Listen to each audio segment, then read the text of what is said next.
So after reading some of the comments on my video about 10 books that have changed my life, I realized that a lot of you haven't been exposed to these books before, haven't read them, or don't necessarily want to go put in the effort to go get the book and read them. So I thought I'd bring these books to you and read some of them, just a chapter at a time every week, so you can be exposed to these and these ideas, and hopefully they inspire you as much as they've inspired me. So, we're going to start today with Fool Me Twice, Fighting the Assault on Science in America by Shawn Lawrence Otto. And I'm going to read a chapter or video, hopefully get them up about once a week, and hope you enjoy them. So, we'll start with Part 1, America's Science Problem. Chapter 1, Let's Have a Science Debate. It starts with a quote from Lord Christopher Monckton in 2010. It's a speech he's giving. He says, "Now we are met on the great battlefield of a new civil war, and the greatest part of that battlefield is the global warming battle. Now I know that in American speak you have a word for global warming. Can someone tell me what it is?" And the crowd says, "Bullshit."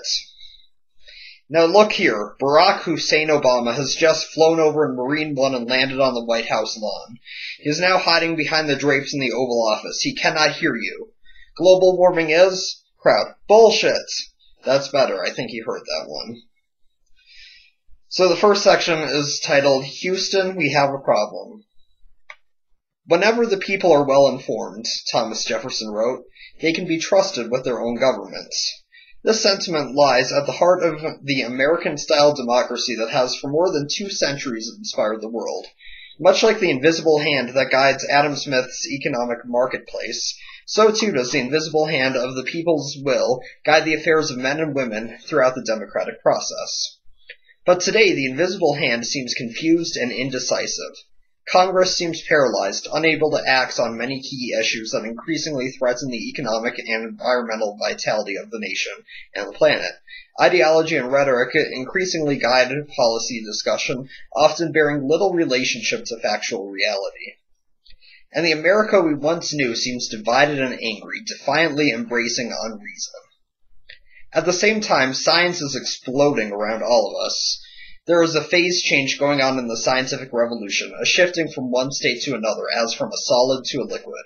There is a sudden quantitative expansion of the number of scientists and engineers around the globe, coupled with a sudden qualitative expansion of their ability to collaborate with each other over the internet. These two changes are dramatically speeding up the process of discovery and the convergence of knowledge across once separate fields, a process Harvard etymologist Edward O. Wilson calls consilience. We now have fields of inquiry where economics merges with environmental science, electrical engineering with neuroscience and physics, computer science with biology and genetics, and many more.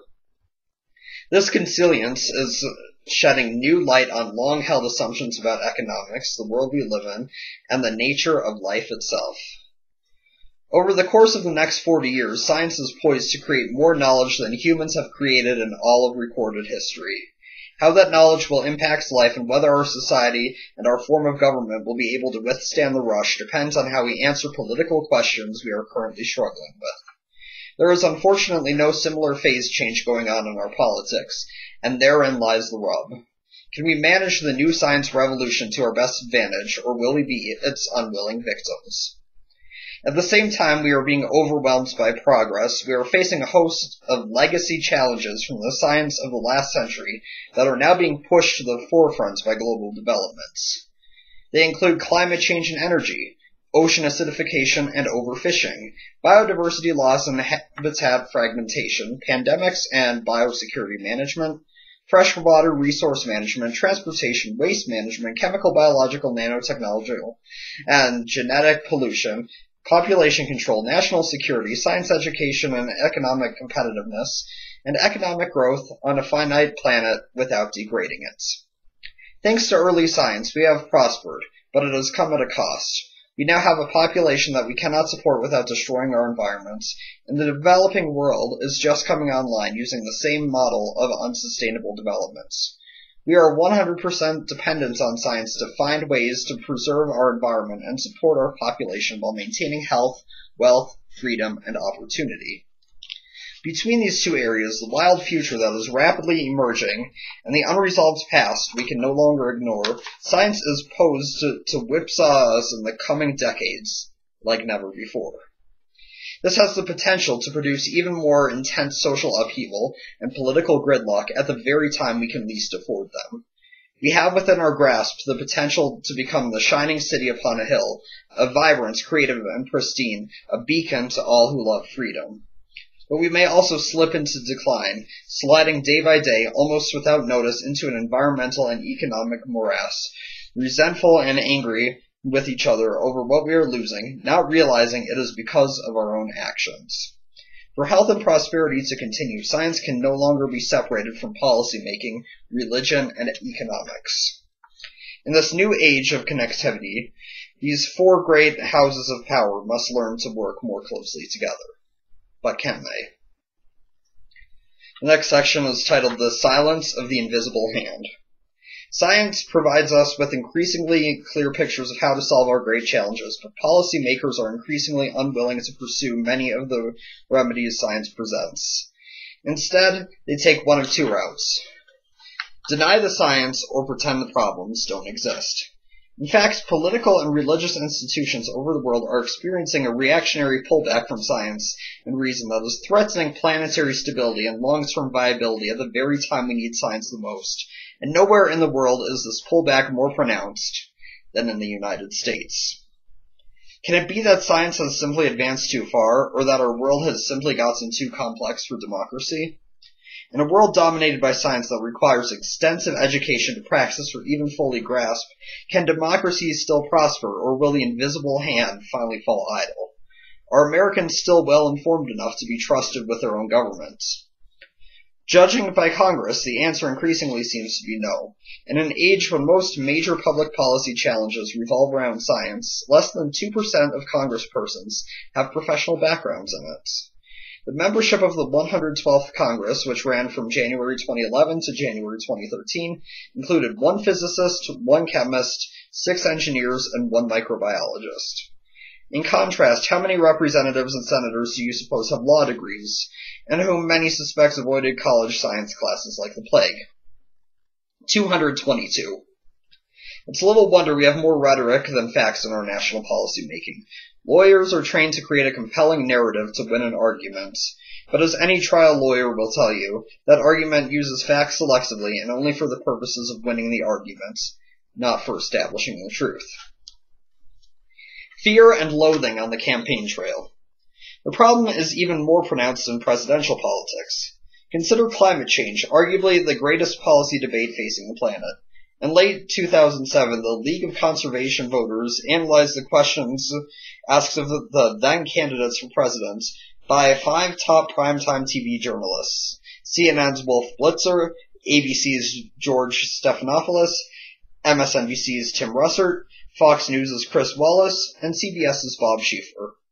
By January 25, 2008, these journalists had conducted 171 interviews with the candidates. Of the 2,975 questions they asked, how many might one suppose mentioned the words climate change or global warming? 6. To put that in perspective, 3 questions mentioned UFOs.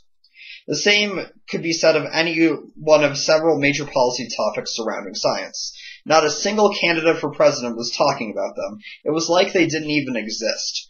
But in a world increasingly dominated by complex science, these questions, and not who's wearing what lapel pin, are what will determine our future.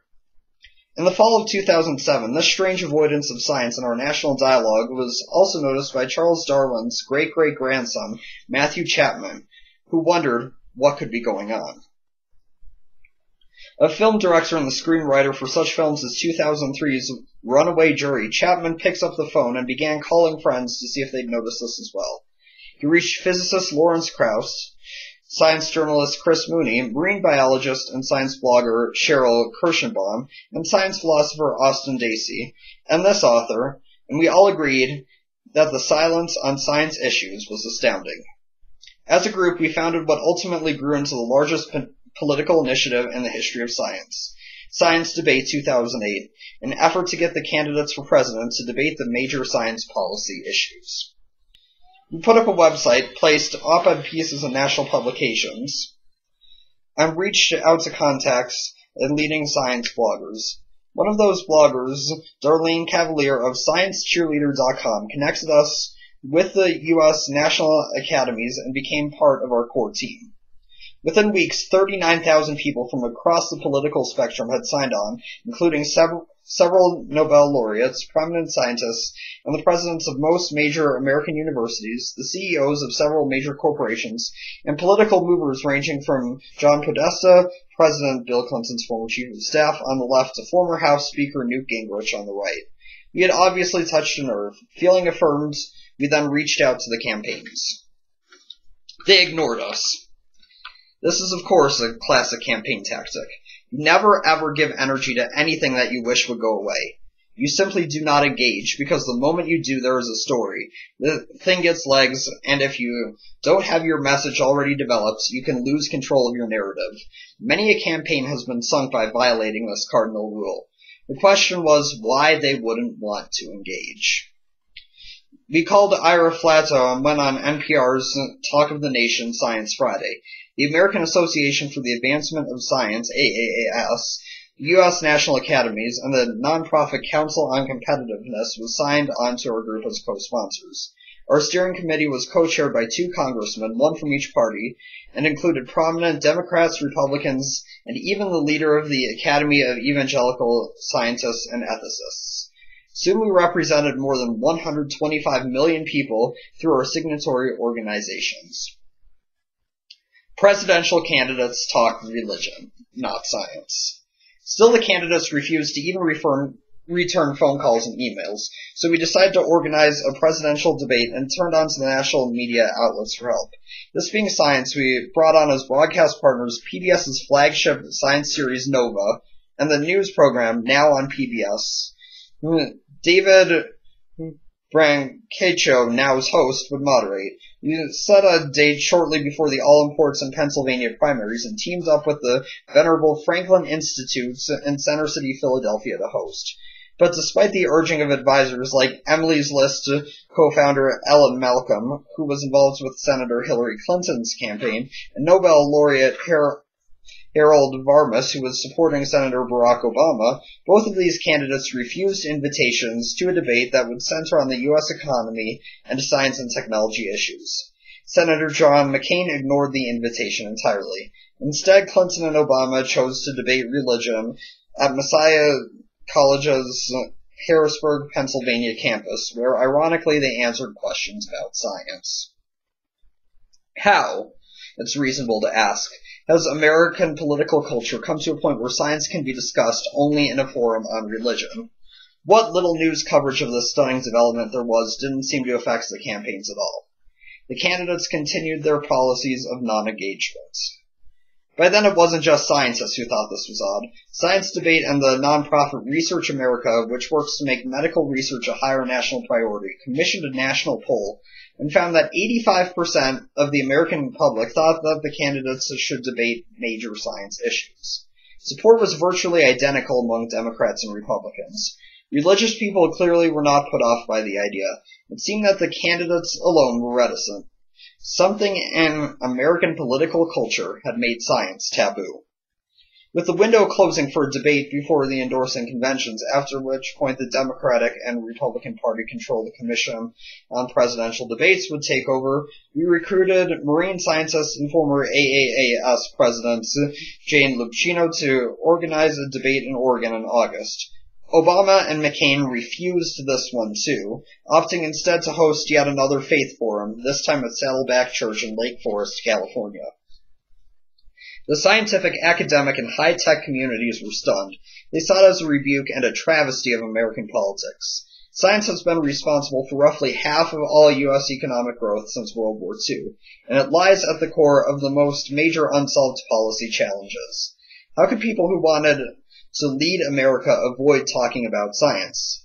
Intel chairman Greg Barrett reached out to former Hewlett-Packard CEO Carly Fiorina on the McCain side to encourage his participation, and Varmus redoubled his efforts to convince Obama.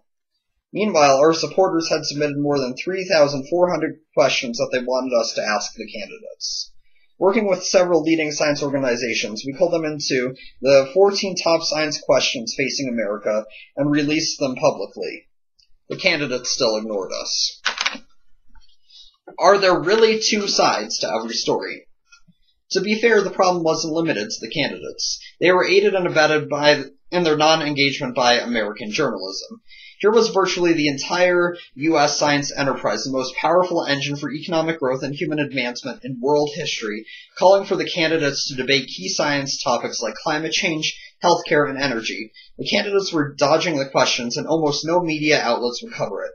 Clearly, America's fourth estate had lost its moorings. Some of this reticence may have been because many reporters and their editors, who often direct reporters' lines of questioning, like many politicians, were not required to take science classes in college, and few seemed to understand science's importance to democracy.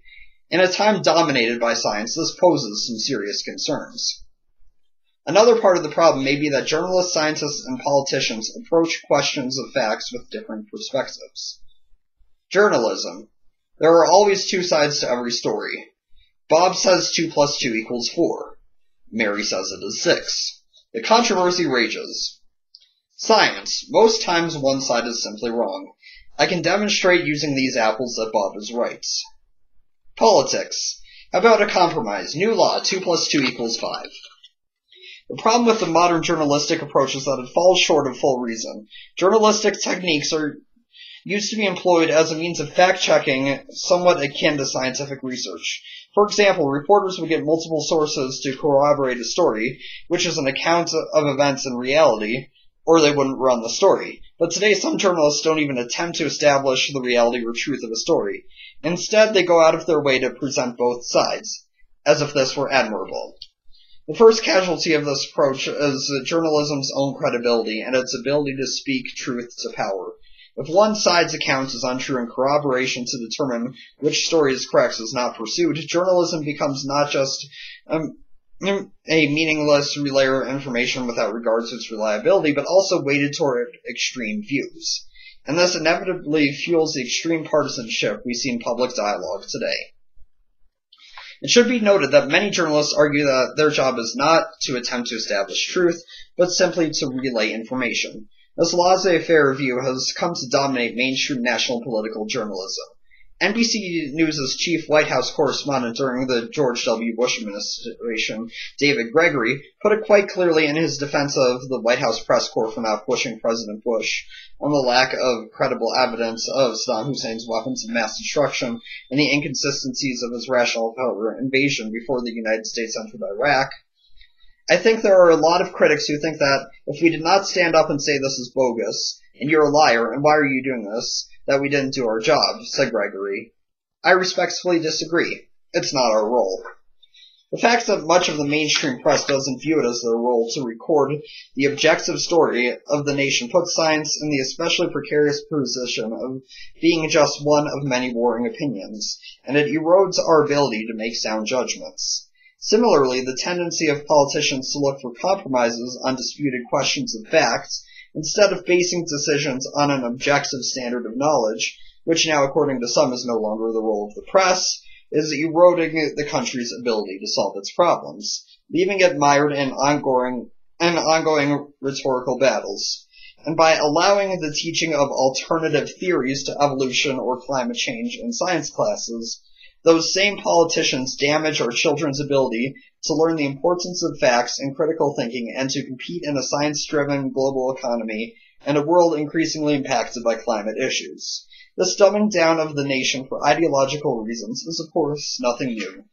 It is precisely what happened in China during the Cultural Revolution, but it's never proven helpful to national prosperity.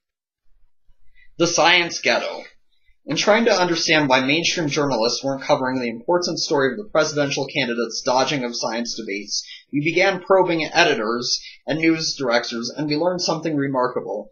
There is a long-standing tradition in American newsrooms for editors and news directors to forbid political reporters from covering science issues, and to rarely place science stories on publications' politics pages. Science has been relegated to its own specialized section. This segregation may have worked well in the large, well-staffed newsrooms of the mid-20th century when multiple reporters could cover the same story from different angles, but the policy has since become a problem. Science is now central to most of our major policy challenges. Segregating it has, in effect, taken a large portion of the political discussion off the table. No other major human endeavor is so ghettoized. The religion and ethics beat has long since crossed over into the politics pages, and has the business and economics beat. And of course, military and foreign policy have been there all along. This segregation is also unique among Western democracies. In Europe, it was the journalists themselves joined together as the European Union of Science Journalists Associations under the leadership of Hans J. Neubert and Wolfgang Goethe, who organized and promoted a 2009 German parliamentary science debate patterned loosely on the U.S. effort, an act since repeated by science journalists in other countries. It wasn't that the candidates felt inhibited about opining on issues outside their expertise. They were waxing on about foreign policy and military affairs, even though none were generals or diplomats, or some had no military or foreign policy experience whatsoever. They offered economic plans even though they had little knowledge of economics. They talked about morality and religion even though they were not pastors or priests. But they refused to debate on science, an issue that is having some of the most profound effects on American lives. The Great Dumbing Down. Partly this ghettoization is due to economics.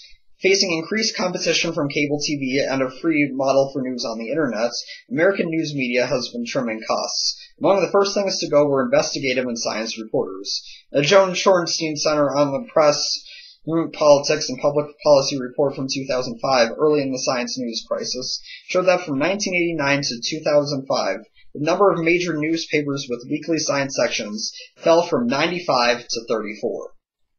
By 2005, only 7% of the approximately 2,400 members of the National Association of Science Writers had full-time positions at media outlets that reached the general public. In May of 2008, the Washington Post killed its famed science section. In November, NBC Universal fired the Weather Channel's entire Forecast Earth staff during the NBC Network's Green Week promotion, ending the season's only environmental series that focused on global warming. In December, CNN fired its entire science, technology, and environment news unit. In March of 2009, the Boston Globe, located in a worldwide capital of scientific research, closed its world-renowned science and health section. As a result, Americans find themselves in an absurd and dangerous position. In a time when the majority of the world's leading countries' largest challenges revolve around science, few reporters are covering them from the scientific angle. In Europe, by contrast, just the opposite is happening. Science coverage has increased. A 2008 analysis of primetime news on scheduled European TV stations showed that there were 218 science-related stories, including science and technology, environment, and health, among the 2,676 news stories aired during the same week in the years 2003 and 2004, an 11-fold increase since 1989. And in the developing world, science reporting is flourishing. Congressional anti-science. Alarmed by this erosion of science in America's national dialogue, the two physicists in Congress agreed to become co-chairs of the science debate effort. Representatives Vernon Ehlers and Rush Holtz both said that ignorance of basic scientific concepts in Congress had become a serious problem, not just on the major science policy issues like climate change. It was of equal concern in those countless issues, and it really is countless, that have scientific and technological components, but the issues are not seen as science issues, said Holtz. Of the 435 representatives in the House, he said, 420 don't know much about science and choose not to. Ehlers describes how he sometimes found himself rushing to the floor to protest cutting for scientific endeavors whose importance members did not understand. The member who once was pushing to cut the budget for game theory, for example, didn't realize it dealt with economics, not sports. Another colleague who wanted to cut ATM research funding argued that it should be the responsibility of the banking industry, and Ehlers had to point out that the acronym stood for Asynchronous Transfer Mode, a fiber optic data transfer protocol. The ignorance in Congress also extends to the will for variety with powerful members vocally and publicly rejecting science almost as a way of proving their bona fides. In April of 2002, then House Majority Whip Tom DeLay quoted the evangelical Christian authors of a 1999 book when he told a Texas church group, "Only Christianity offers a comprehensive worldview that covers all areas of life and thought, every aspect of creation." DeLay, who would soon become a House Majority Leader, said he wanted to promote a biblical worldview in American politics. "Our entire system is built on the Judeo-Christian ethic, but it fell apart when we started denying God," he had said in 2001. After the 1999 Columbine school shootings, he gave a speech on the House floor in which he sarcastically suggested the tragedy couldn't have been because our school system teach our children that they are nothing but glorified apes who have evolutionized out of some primordial soup of mud by teaching evolution as fact. Ironically, DeLay's Bachelor of Science degree from the University of Houston is in biology. DeLay's views ran throughout his caucus, particularly among the increasingly powerful baby boomers in the House. In March of 2002, current House Speaker John Boehner wrote to the Ohio State Board of Education to urge that the state's science curriculum content standards require teaching creationism, saying that it's important that the implementation of these science standards not be used to censor debate on controversial issues in science, including Darwin's theory of evolution. Students should be allowed to hear the scientific arguments on more than one side of a controversial topic. Censorship of opposing points of view retards true scholarship and prevents students from developing their critical thinking skills. This language was coded to boost creationists who were promoting their scientific argument for intelligent design in the latest attack on the teaching of evolution. There is no scientific controversy about the theory of evolution. Boehner's letter was anti-science doublespeak. Presidential anti-science. But the problems weren't limited to Congress. The Bush White House itself had fallen victim to the anti-science fever, which is a large part of the reason why so many scientists signed on to science debate, and why Holt and Ehlers considered it an important issue to get behind. Bush appointed ideologues to key agency posts throughout the federal government and empowered them to hold back or alter scientific reports they did not agree with. This represented a marked change from the Republican Party of just 10 years prior, considering the following quote by President George H.W. Bush, W's father. "Science, like any field of endeavor, relies on freedom of inquiry, and one of the hallmarks of that freedom is objectivity. Now more than ever, on issues ranging from climate change to AIDS research to genetic engineering to food additives, government relies on the impartial perspective of science for guidance." Then consider this by his son's White House spokesman, Scott McClellan, 13 years later. "This administration looks at the facts and reviews the best available science based on what's right for the American people. The first approach uses knowledge to form effective public policy. The second looks first to a predetermined political agenda, what's right for the American people, and seeks only those facts that support it. It is anti-science." After President Bush's 2004 re-election, scientists noticed that the problem was becoming even worse. One example was Bush's appointment of George Dush, a 24-year-old Texas A&M University dropout and Bush campaign intern, into a key position in NASA's Public Relations Department. Dush signed some work muzzling NASA's top climate scientist James Hansen, once refusing to allow Hansen to interview with National Public Radio because it was the most liberal media outlet in the country, and telling a website contractor that the word theory had to be inserted after every mention of the Big Bang on NASA website presentations being prepared for middle school students. "The Big Bang is not proven facts, it is opinion," George told the contractor. "It is not NASA's place, nor should it be, to make a declaration such as this about the existence of the universe that discounts intelligent design by a creator.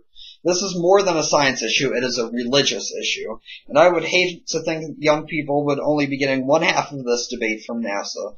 Deutsch later resigned after it was revealed that he had fabricated his own academic credentials. Other Bush public relations appointees were muzzling scientists at other agencies or altering science information in official agency reports to fit a preconceived ideological agenda, angering and dismaying many in the American science enterprise who saw these tactics as antithetical to what America stands for. The problem became so widespread and so broadly reported that in early 2007, the House Oversight Committee held hearings investigating the alleged distortions. The Centers for Disease Control and Prevention was forced to discontinue projects called Programs at Work, which identified sex education programs found to be effective in scientific studies, none of which were abstinence-based. On the National Cancer Institute's website, breast cancer was falsely linked to abortion. The so-called morning after pill, Plan B, an emergency contraceptive that prevents ovulation after unprotected sex and may in rare circumstances prevent an already fertilized egg from attaching to the uterus, was held back from FDA approval for over-the-counter sale, even though scientists and physicians had judged it to be safe and determined that it was actually likely to reduce the number of abortions. Faith-based initiatives like abstinence-only sex education were federally funded, even when they were contradicted or shown ineffective by science. And business-cozy FDA administrators failed to remove the arthritis drug Rofecoxib, or Vioxx, from the market even after it became apparent that it was causing heart attacks, resulting in more than 50,000 American deaths, nearly as many as the number of American soldiers who died in Vietnam, and made calls to a government whistleblower protection attorney and leading a medical journal in an attempt to discredit the scientists who brought the problem to light. While anti-science thinking overcame the executive branch and many Republican members in Congress, most Democrats seemed incapable of even articulating why it was wrong. Though Democrats as a party had not taken any political stances against science, the political left was suffering from a cultural retreat from it just the same, raging from much of the alternative medicine and anti-vaccine movements to New Age beliefs to postmodernism in academia and primary and secondary school education. It's little wonder that scientists felt abandoned, and that there was a growing hunger for anyone, to articulate the problems that the science debate helped push forward. But the question was, with America in a populist retreat from reason, would the public still listen? Would the candidates see any advantage whatsoever in engaging on the topic of science? The unbearable rightness of being. By 2006, it was an open question. Anti-science views had become entrenched as a mainstream political planks of the heavily religious fundamentalist populated and energy company-financed Republican Party. The focus was on three main areas: denying the science of reproductive medicine, denying the science of climate change, and denying the science of evolution. Republican Sarah Palin provided a good example of the latter in a 2006 Alaska gubernatorial debate when she came out in favor of teaching creationism in science class, saying that science teachers should teach both. Don't be afraid of education. Healthy debate is important, so it's valuable in our schools. By 2008, it was becoming increasingly doubtful whether a Republican candidate for president could get the party's endorsement without taking a stridently anti-science position. Democrats, in turn, seemed terrified of offending fundamentalist swing voters, preferring instead to either out-conservative the conservatives or avoid the subjects of science and technology entirely. Scientists hoped that John McCain could somehow rebuff this trend. McCain had long crafted a reputation as a maverick and a data-driven straight shooter. If anyone could stem the tide, he could, they thought. But they couldn't even get Obama to engage, much less McCain. Finally, on the eve of the Democratic National Convention, Obama relented and told the science debate team that while he wouldn't participate in a televised forum, he would participate in an online debate.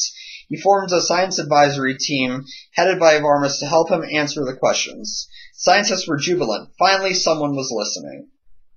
Days later, McCain agreed as well, and the press, given a classic conflicts frame, was finally interested. The science debate story and the candidates' answers to the 14 top science questions facing America made nearly 1 billion media impressions. The public finally started seeing discussions of the candidates' positions on climate change, energy, healthcare, space, the environment, and the research drivers of economic competitiveness. Perhaps, scientists dared to hope, the dark days of American unreason had passed.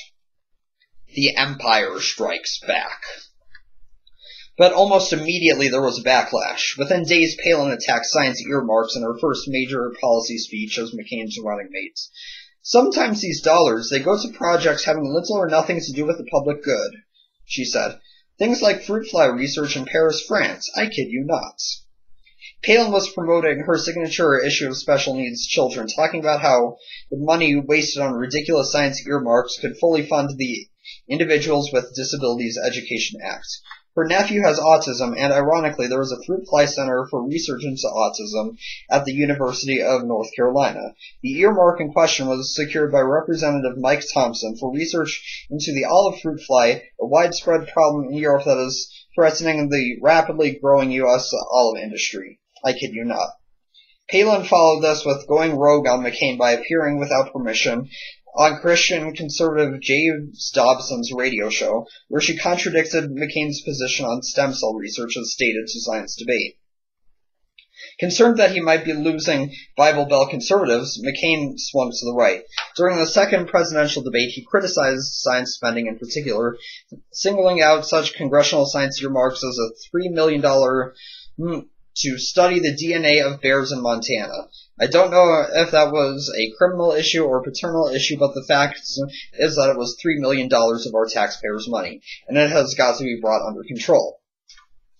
Grizzly bears were first listed as a threatened species under the Endangered Species Act in 1975. The act requires the federal government to get an accurate count of their numbers, a dangerous, difficult, and expensive endeavor in the rugged Rocky Mountain terrain. The best method was aerial surveys until the U.S. Geological Society hit upon the idea of putting up scent stations. The bears love to rub on them. The USGS collects the fur they leave, does a DNA study, and gets a quick count of the number of individual grizzly bears, a far cheaper and more accurate way of fulfilling the federal mandate, which should have pleased any conservative. McCain, who values his reputation as a straight shooter, can't have been proud of that moment, or of the subsequent one, when he attacks Obama for voting for another wasteful earmark of $3 million for an overhead projector at a planetarium in Chicago, Illinois. My friends, do we need to spend that kind of money? The ridiculously expensive overhead projector was actually the planetarium projector, a machine that displays the night sky on a theater dome at the Adler Planetarium in Chicago, the first planetarium in the Western Hemisphere. The projector, which weighed more than 5,000 pounds, hadn't been replaced in 40 years, during which time our knowledge of the heavens has expanded considerably, and parts were no longer available. Science literacy is an urgent issue in the United States, the planetarium said in a statement the next day. To remain competitive and ensure national security, it is vital that we educate and inspire the next generation of explorers to pursue careers in science, technology, engineering, and math. The subsequent election of Barack Obama signaled that perhaps the tide was turning after all. Finally, a president was going into office armed with a well-formed science policy and a sense of how it fit strategically with the rest of his agenda. He featured science in his inaugural address and prioritized it in his budgets. He chose early science debate supporters John Holdren, Stephen Chu, Jane Lubchino, Harold Varmus, and Marcia McNutt to lead major agencies and departments. Seeing this new focus, scientists thought they had finally won. But they had overlooked a key fact, and unfortunately things were about to get far, far worse. That's the end of Chapter 1. Hopefully you enjoyed it. Next week we will go into Chapter 2. Is Science Political?